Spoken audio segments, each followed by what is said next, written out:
Thank you for saying yes, Chitwan. I would say you're a Renaissance woman. Wow. Nax. You're a social entrepreneur, um, sustainability advocate, coffee queen. Oh. Okay, before we go into what you do, Mhm. if you were Secretary of Agriculture today, what would you do about, they say, a crisis we are facing soon when it comes to food? Well, I think the secretary, Mhm. kasi nag-meeting kami. So, Okay. You approve of nag-meeting what he's kami. doing? Well, he consults the different sectors. Okay. He consults the different industries. So, we have a chamber and there's like 40 commodities represented. It's so interesting because you'll know, how much eggs are consumed by the public, how much manure chickens make on a daily basis. Oh, okay. Diba? That Ang galing. deep. Oo That nga. deep. Oh. So, he consults the industry on what can be done. Ang maganda dito, you can already see that the universe is helping us go back to my favorite, which is organic agriculture. Okay. Why? Fertilizers are the first to go up. Yes. Like parang they were saying 2007, from From- 1.5, something like that. So really a big jump. I mean, Yeah. we can feel it not only in fertilizers but also in diesel. So we plan our trips. And actually, all of this, if you want to be philosophical about it, is we're being taught to. It's like the pandemic. It's It like the also pandemic. taught, it's like the universe is saying, help, I need you to Yes. look at other means. Like fossil fuel. We Correct. should stop our dependence. Correct. Okay. So what we discussed was going back to organic agriculture. But does he see first? Does he see that there's a crisis that's Yes. going to happen? The experts are already telling him how much supply we have of chicken, of eggs, of rice, Okay. corn. And there is going to be a possible shortage. Yes. And of course, you have to look also at, hindi Kasi pwedeng, ayaw aminin ng gobyerno minsan eh. Yan ang, they don't want to tell the public the truth. the truth is, O, sige nga, may mga Miss agencies, Madam, Secretary. may Let's mga just say. agencies na gusto lang import ng import. Because it's the easiest thing to do. Yeah. Right? But if you think about it, every time you import, you are compromising the life of so many farmers. Yeah. So there's got to be a balance of ilan ba talaga yung manok natin, ilan talaga ang demand. And then, yun lang yung i-import. Of Tama. course. So there was a move to relax yung may mga ano yan, mga minimum access Yes. volume, may mga terms Yeah. na what can we import Yeah. and all that. But I don't want to sound very political. The thing is, let's look at what lessons we can learn from this crisis, or how should we address it? Okay. Or how can we turn this into an opportunity? Yes. Okay. Diba? Because sabi nga nila, like the Chinese character, it's the same raw for crisis and opportunity. Correct. And the opportunities I see is for our farmers to learn, wag na tayo maging dependent on seeds that don't grow again. Oh, alam mo ba yun? Oo. Ang seeds, pag tinanim mo, Wala na. bibili ka uli ng seeds. Now, farmers know better. They will get the seeds that are open pollinated. But okay, if I can interrupt you there, they say the yield kasi of these seeds that you buy, just every time you harvest, mas malaki ang yield. Is that a false? Kailangan mindset change from the farmer to the consumer. So let's look at that travel. No? What's the beauty of using our heirloom seeds, for instance, yung native sa atin? Okay. Oh. Let's look at rice. Heirloom rice. Ang heirloom rice, once a year lang yan. Di ba? Ay, maliit na yung yield, once a year pa. But it's one of the healthiest food you can eat on the planet. Okay. It's complete vitamins, etc., etc. It doesn't have Pero to be once enriched. a year lang. Pero once a year lang. Paano naman yung farmer? Aba, mag-compute tayo. How much heirloom rice do we need if we were all to eat heirloom rice? How much Mindoro rice should we get, which are hybrids already, but grown here, di ba? So it's parang arithmetic. It's a combination of things. You preserve culture, but at the same time, you're feeding the people. And then let's go to demand. Yung consumer, if you used to eat 2 cups of rice, you eat 1 cup. Kaya sabi ko, kahit 150 per... Ayaw rin ng farmer nun. Why? Bababa ang kita. Kasi Yung ang demand. farmer sanay na monocrop, isa lang ang grow. Like I'm saying, sis, mindset change for all. Consumer, producer. Ang consumer naman, huwag ka na mag-unli. Sorry. Sa mga tatamaan, unli rice. Why? It causes diabetes. That's another If topic. you eat too much rice. If you eat too much white rice, right Dapat away, in moderation. obesity, diabetes, dialysis, dead. Okay. All because of white rice? Yes. So, you choose your poison. Pero diba? teka muna, we didn't learn our lesson during the pandemic actually. Well, we had reminders, natuto na tayo to eat more local food. Diba? There were Because some changes. there were some changes. Like now, anong uso ngayon? Ang mga chefs, they use everything. Kamyas, balimbing, All the local. mga sinauna. Which is natin. good for slow food, di Yeah, ba? We're yeah. trying to preserve all these local ingredients. Bakit ginamit? Kasi yan ang uso ngayon. Hindi, Go local. tsaka yun ang kinagisnan natin. If you want to cook something truly Filipino, use our ingredients. Kasi says, if you go back to history, di ba galing na yung mga parents and grandparents natin sa gera? Tama. And then they learn to eat herbs. Yeah. You know why the Vietnamese have all these herbs? They forage during the war. So you have all these greens, di ba? When you Yeah, eat buncha and all that. And you're like, Isang bundok ng isang herbs. bundok ng herbs. Bakit? Natuto sila kasi gera. You had to see You mean what hindi sa gyera yun ng... what didn't kill your neighbor is good. Di ba? How will you learn? Trial and error yan. Foraging is trial and error. So you're saying this crisis should change Our mindset. Yeah. Di ba? Whether you eat less, you eat more local, you eat less rice, di ba? Ano ba? And then, we've always been corn eating. If you ask Feliz Yes. Santa Maria, sabi niya, we were always Actually, eating parang corn. grits lang naman yan kung sa Amerika, di ba? Bakit kumakain tayong polenta? Oo. Mahal pa yun. Pinasosyal lang. Pinasosyal. Mais yun eh. Di ba? Giniling na mais. Pero kasi, na-associate natin yun sa pagkain ng mahirap. But when it's polenta, it's pagkain na mayaman. Oo. Di ba? So again, mindset change. So the consumer must also be willing. And I think we see it in the urban areas at least. They are already adapting to, they're eating adlay, di ba? They're eating heirloom rice. They're exposed to kamyas. Why? Because the chefs, the new generation of chefs, are reaching out. Actually, wala kang mabiling kamya sa palengke. Sa totoo lang, mahirap hanapin. Okay. But if you go back to the farms, and there are so many, Cavite, Laguna, I just had the bountiful harvest of kamyas, which I'm sun-drying because I cannot use all. Which is what should be done. Hindi ba nakakalungkot nakakita ka ng yung cabbage, binalik lang sa lupa kasi ba't hindi Dapat nila... tinuruan mag-sauerkraut, Oo, di ba? Ginawang Lalayo ka atsara. pang sauerkraut, yung Korean. Kimchi. Kimchi. Yes, oo. Di ba? Medyo wasteful. I think yung binaon... Kulang rin tayo sa kamatis, isan-dry mo. Oh, di ba? So yung kamyas, for example, we sun-dry it. Yeah. Kasi may recipes calling for sun-dried kamyas. Like sinaing. Like sinaing na Na tulingan. tulingan. Oh, di ba? Oo.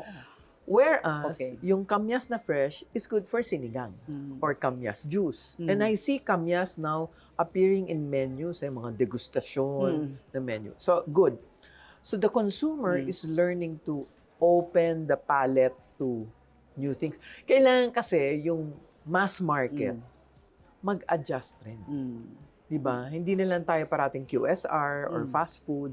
Di ba? Okay, which brings me to your, Slow food. slow food. Let's discuss, I know I wanted to go to coffee, but sige, since our discussion led us to slow food, why advocate slow food? Okay, slow food, kasi tinatanong natin, parang kung natuto tayo sa COVID, we want things that are good, good food, clean. Nutritious. Clean, meaning clean of pesticides, chemicals, and fair, yung nakakatulong sa producer. Okay. At fair naman to the consumer. Okay. Those are the three tenets of slow food. Good, clean, and fair. So why do we call it slow food? Siyempre sabihin ng iba, kasi opposite ng fast food. Di ba? But it's not slow cooking. Hindi yung, gatungan mo yung tinola.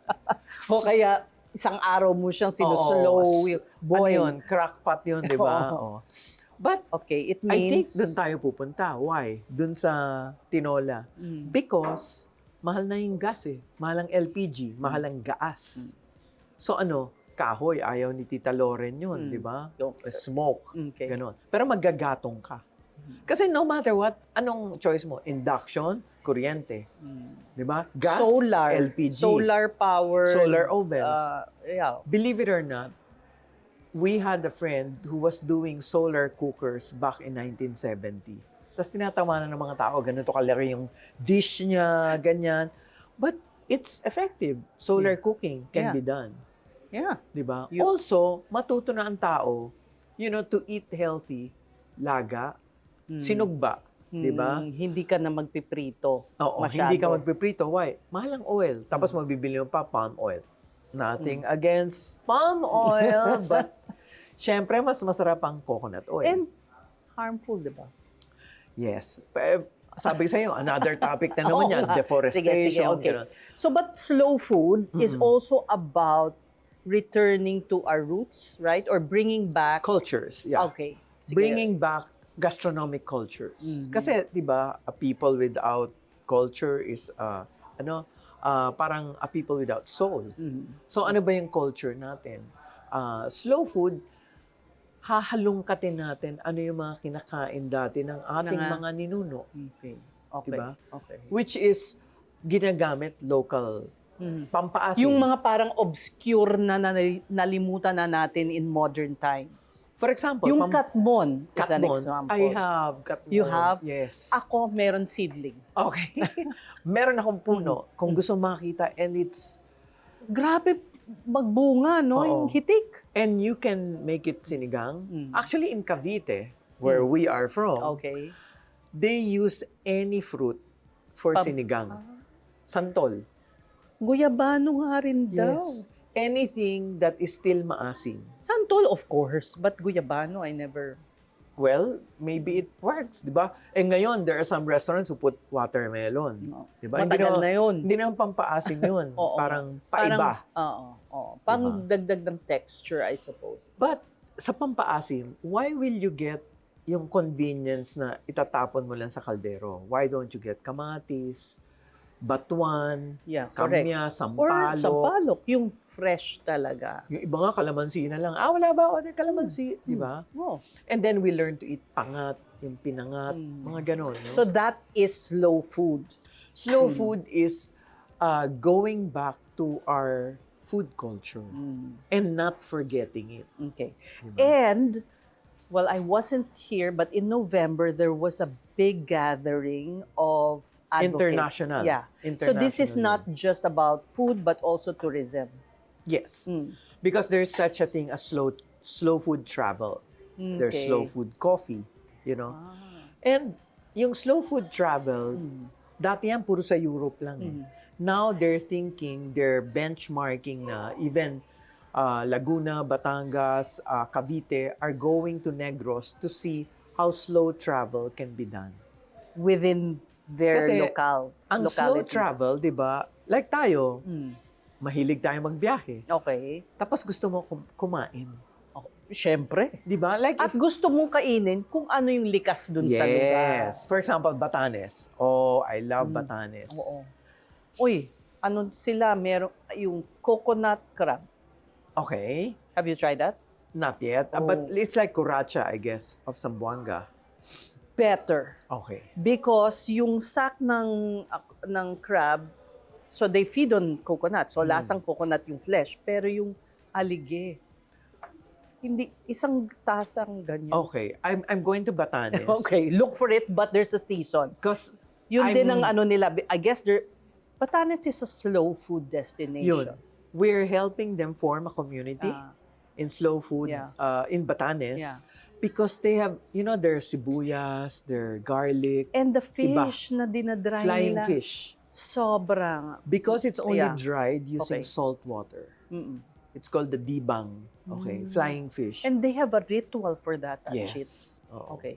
And then they have this, it's called lunis. It's adobo. Mhm. Siyempre, pag nagpatay kayo Pero ng... yung parang tuyong-tuyong adobo. Pero it is preserved. Kasi di ba ang Batanes, after a while, bagyo na. Okay, okay. Hindi na kayo pwede magluto, hindi Oo. kayo pwede mag-hunt, hindi kayo pwede mag-anything but stay home. So you eat the lunis. What is it? It's adobo that you pack in lard. Yeah. Oh, anong French cooking na ganyan? Wait! O sige. Hindi, sige na. Confit. Confit. Di Yeah, ba? confit. Confit is an Yeah. old method of preserving Cook in food. its own fat. Pero tayo alam natin ang confit de canard. Pero hindi mo alam yung confit de baboy, which is Batanes. Yeah. So if you think about it, our forefathers learned buro, fermentation. Yeah. They knew all these things na ginagawa Preservation ng, yan eh. Yeah. Diba? That's part of slow food. Because if you have kimchi, we have achara. Mhm. If India has chutney, we have Buro. kung ano-anong, di ba kinakain Sausawan. natin, sausawan and all. Yun. Burong hipon, burong Burong isda, dalag. yung Oo. tama, yung kanin na Yes, yung the linalagyan. kanin na kulay pink. Yes. Yan. Oh, alam mo, no? Kala ko Baguio ka lang. Parang Hindi, alam mo yung kasi Pampanga. mahilig din ako kumain eh. Yan. So this is something na, how did you get into this muna? Slow food? Yeah. Well, I took interest kasi there were already slow food groups. We used to call them in Latin convivium. Parang, it sounds very Latin. Oh, no? okay. Ngayon ginawang It sounds community. like a secret, Secret, parang sisterhood. Anyway, yung convivium sa Baguio, meron silang event. Tapos sabi nila, if you're interested, we go to Turin every other year. So, syempre ako, travel, Turin, gusto ko yan.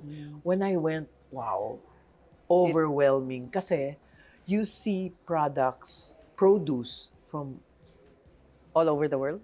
100 countries, from Okay. all over the world. How the Africans preserve their food, how the Finnish preserve their food. I think you'll see a lot in common, 'di ba? Among nations. It's just siguro the ingredients are different, Yeah. but the preservation techniques more or less. Because slow food is about looking at your backyard and what do you have there? 'Di ba? So tayo, we make achara, we make buro, lahat binuburo natin, labanos, 'di ba? Mangga. Yeah. Oo. So I think yung change ng mindset, going back to our suggestion, actually, if the older farmers are no longer interested, the new generation. But at the root of it all is improving the income kasi of farmers. Many of them are subsistence farming. Because you have put all your eggs in one basket, so to speak. As an entrepreneur, you diversify. Risk management yan. Kung sa mga malalaking kumpanya, they don't put all their eggs in one So basket. kung rice farmer ka, dapat marami kang ibang Actually, smart sila. Gulay. Meron silang gulay na para sa gulay, consumption pero nila. sa kanila.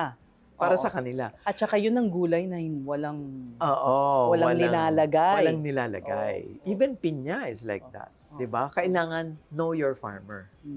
So what we espouse really is for the farmer to producer, lumapit yung ang relationship nila, 'di ba? Okay. Know your farmer.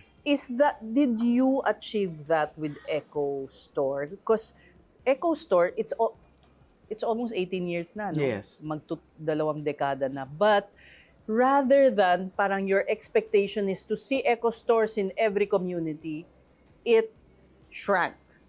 What we did Do you is explain what nung happened? COVID, number one, we closed the stores in the malls because it's expensive. Yeah. 2, it's hard to get people, malakas ang turnover, ganyan. 3, people were buying online. So online is really Your the way to go. business is online now. So our business is online, but we have a physical store in Makati and we have a physical store and cafe in Davao. Ah. And what we do is we make people go back to the farm. That's why kinarir ko yung Yung farm sa Amadeo. Na may baka na ngayon, may manok. I get the eggs of the manok. So you can say I'm also a subsistence farmer. I get my 6 eggs But a at week. the same time, it's attracting visitors. Yes, So you're because- now in agritourism. We want to inspire people that you can do this. I started not growing anything. And then Echo came. We had to grow lettuce. We had to grow arugula To sell in Echo. to sell in Echo. I got honeybees. Why? Because they help our coffee, they help our vegetables, and we get honey. Okay. Diba? So it's a whole ecosystem that you suggest to people. So you change the approach now. Is this more, it's not really selling goods, but selling a lifestyle? Parang Yes. ganun, no? It's selling a lifestyle. You can make it a business because, like, you meet people with the same mindset. Like the guy he has honeybees. He has 3,000 hives, Okay. and he parks them in other people's farms. Okay, Diba? can he park in mine? Yes, Really? I'll introduce him to you. Ay, okay. So what you're building here says. So we share in the honey that will be harvested. Well, he gave me a bottle of stingless honey. You know how expensive stingless honey Actually, is. hindi naman. No, if it's genuine.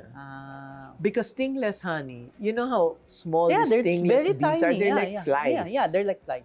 That's the make- native Philippine bee. Pero stingless. Oo We nga. also have a native stingful bee, Okay. the big one, no. But the stingless bees, Mhm. they're easier relatively to manage. Because I started with 5. Now he said, "Can I park 10?" So sure, because if you had to buy, it's like 2,500, What, 3,000 and all you got each. is one bottle of No, honey? he just gave me. Okay. The benefit of the honeys Yeah. in our farm yeah. is to To pollinate. pollinate. To pollinate the coffee flowers. You will go crazy with our suha. We have suha. Our katmon is crazy, because of the pollination. Yeah. Also. And bees are the most important pollinators. organism in the Yes. planet, they say. Anyway, let's go to coffee. Okay. Kasi you're known really for, I don't know, what are you known most as? Ang Well, dami mo kasing mga gawain eh. Sa tingin, probably when people see pioneering- you na hindi ka, let's say, Hindi ako kilala? oo, ano nila? Then I can be anything. No, but But what usually people say, ikaw yung sa coffee. Okay, Ganon. sige. Okay. Well, you said before 30 years, we went on air that there's a crisis around the The world. globe. for Why? coffee, because with warming temperatures, you have to choose varieties that are more climate resilient. Okay. And guess what the varieties are? Liberica. Our Oh, Barako. wow, Yes. really? Yeah, I'm telling you, the universe has its way. No? It takes really a generation. Kasi noon pa natin sinasabi to, 1990s, and what is it now? It's almost Hindi 2030. parang ang Barako pang, Pang ano lang yan. oo, yung pinaka-cheap na kape. Oo. Di ba? But now, it's creating a buzz around the coffee world Really? because it's climate resilient. Kaya naman pala, it's in Cavite, it's in Bataan. Kung it's- saan-saan kung lang. I mean, saan-saan doesn't siya. need high altitude. Yes. It doesn't need that high. Mm-mm. So now, ang mangyayari is we have to look for varieties that are climate change resilient. What is the impact? So those planting Arabica will They now have to go higher and higher. If they're planting now on 900 meters, they have to go up. We've seen this even in Guatemala, Costa Rica, Honduras, na kailangan tumaas na yung... And then, it's a Tapos wala naman silang Liberica. Tayo lang Wala ba? silang Liberica. Saan lang may Liberica? Maybe 5 countries, I would safely say. Indonesia, Malaysia, Philippines. So it's a Southeast Asian thing? Who I think- brought that coffee I here? think it really came from Liberia in Africa. Kaya Liberica. Kaya Liberica. How did it land here? I wonder. Well, The Arab traders, maybe? could be the Arabs. It could have come from the southern door. Di ba? Maraming So it's an accounts opportunity for us. to grow Liberica coffee. And you're planting Liberica. No, and that's why in the farm, Okay. We can hardly sell the fruits because we make them into seedlings. Diba? So, to propagate. Kasi pag ininom mo yun, Okay, tanong muna kita. Ano bang nagdala sa'yo sa coffee? What interested you about coffee? You started very young. I always believe that as an entrepreneur, you have to go into business for something you like or love. I love coffee. And it was your dad's influence, no? I probably got it from my dad, UP, you know. Ano na, pag ang allowance Ang mo. saguhan naman ng kape sa UP, di ba? No, but then, brewed coffee. Okay. Brewed coffee, pandesal ni mami, Yeah. di ba? Yeah. Ganon. So, that carried on. And then, of course, when you travel, nakikita mo sa Europe, parang, bakit sila? Di ba? The Parang coffee culture, no? coffee Yung culture. outdoor cafe, just watching people pass on a cup of coffee that Yeah. you've nursed for I don't know how long. Correct. Diba? But you paid high because you're in a table. Di ba? Mas mataas yung tavolo kesa dun sa cafe lang. I mean, you pay extra to get to sit. Di ba? During our college days, naku, sinabi ko na ito. Hoy, mas maaga. Hindi kita inabutan sa campus. Can you please tell that? Sige.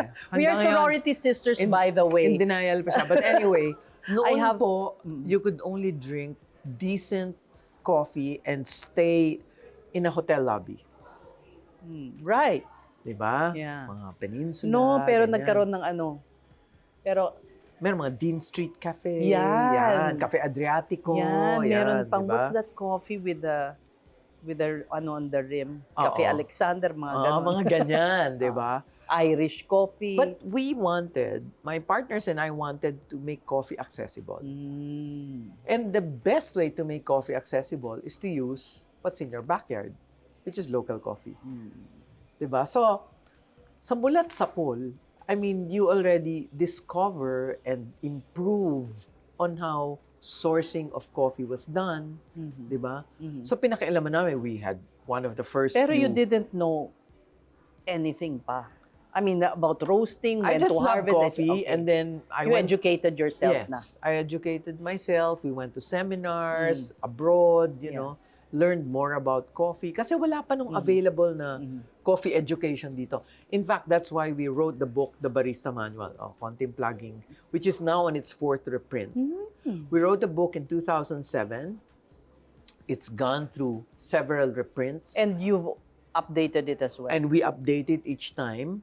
And so now we just came out in the Philippine Book Fair, the latest of the Barista Manual. Because we know that barista is now a career. Yeah. Yeah. Diba? Yeah. I mean, during our time, nobody knew Wala the pang word. Starbucks no? Wala pa. Oo. Wala pa. I'd like to ask you this because Figaro became really big and, was making waves. You even had the foresight to establish a branch in Shanghai. Dubai, Shanghai, Amen. Hong Kong. Yeah. But suddenly parang you were, there was a My corporate partners battle. did What? not want to go Yeah. public. They wanted to cash in. I see. For us, it you was were a gonna journey. go to We were an going to go to the IPO. market. Oh, Yes. So that it was a was- journey. That was the That game was- plan. Because I wanted our employees to also take part, you know. Okay. We were about Parang 300 the rug was people. pulled from under your feet, I thought. Yeah, but then again, maybe there's a reason. Di ba? 3 minutes na lang. Ganon. Di ba, Eh, we will wind this up. So this made you look for something different. Well, I think you listen. You listen to what the universe tells you. I'm a big believer in that. No? You could have So, forced the issue. Yeah, during that time, I was sent abroad by the U.S. Embassy, the State Department. I was sent on an entrepreneurship trip, and Okay. I got exposed to like farms and stuff like Kaya that. you went to be, hence social entrepreneur Yes. tag. And then we won a local contest on social entrepreneurship that flew us to the Netherlands. So parang pag tinignan mo, if you connect the dots, it was taking me somewhere. So in the Kung Netherlands, hindi nangyari yun, you would just be somebody counting. I would just be franchising every day Yeah. or sign here and Yeah. you know. But then I guess there is Yeah. a reason why things happen. Magaling din yung twist, no? Oo. 'Cause Plot you're- twist talaga yan. Oh. Diba? Siyempre, at that time, you must have been, the art niya. Kasi, may dream ka eh. Yeah, that's your dream. But then when it's not given to you, then you just say, Dust yourself and let the chips fall. Okay. You know, where they will. You know, and so Echo Store came into being. And would you believe I've now been with Echo Store longer than I was with Figaro? We're approaching 20 years. Yeah. But it's morphed, it's evolved, and I hope it has inspired a lot of people. Yeah.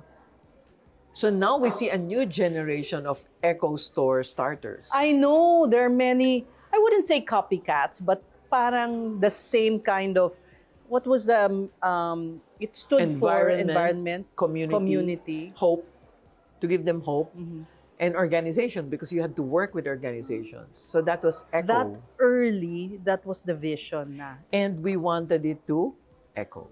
Diba? To Mm. reverberate, to... And it has, And in it many has. ways. And that's why the partners, Jeannie, Rina, and I, we go to the farms. You know, we don't stress ourselves over Over the bottom line. over the bottom But line. there is a bottom line. Oh my gosh, there is a bottom There line. is? And now with, you know, if you use IT or if you use e-commerce, Mm-hmm. you can be helped as an entrepreneur. And by you're free pa e-commerce. to do your travels because you're all over the place. I can travel and I can be here, you know. Mm. But yun, I think the network is important. Slow food, Mm. coffee, Women, let's not forget. women. Yeah. So So great regional women, right? Yes, great women. Are you still active with Great Women? What we did is Great Women became Jeannie's clothing and weaving kasi we couldn't put it in the store kasi mag-aamoy ano siya, coffee, pagkain, salad, oh. pagkain, Oh. ganon. So it was a decision to spin off Great Women. Okay. But what I love about all these entrepreneurship experiences is that it led us to the world, Yeah. the region, and to the world. So for that, I'm really very happy. What opportunities do you see for, our farmers talaga are, I would say they have not been given their due. When can they have a good life? They till the land, we depend on them for food, we don't have food security still in the country, di ba? You could say. I think farmers should think of themselves first. Be self-sufficient before you sell to others. If you go back to the book, Small is Beautiful, this is like 1970, my father made me read it, it's by Schumacher. There, it starts with your home. You be self-sufficient. Ako, growing up, we had things in the backyard. We had fruits, we had vegetables, we had chickens, we had a pig, you know? And your father was a self-made man, eh, no? Yes. So, you start with the self. Don't tell the farmer to plant this so he can sell that. Tell him to grow his food first. You If mean they're every- not doing that now? They can't because they're doing monocrop. You should build an ecosystem in your farm. Bumalik po tayo sa nagpoposo ka ng tubig, nagpapakain ka ng manok, you know? I get so much joy seeing the chickens in the farm. And the cows now are my grass cutters. You know, and I have honeybees. So think of your own backyard first. I think I have enough survival food in the farm. So if worse comes to worse and you had to be cut off from everything, you can survive. You can survive. I have You. 83 papaya trees. Okay. Can I move in in case?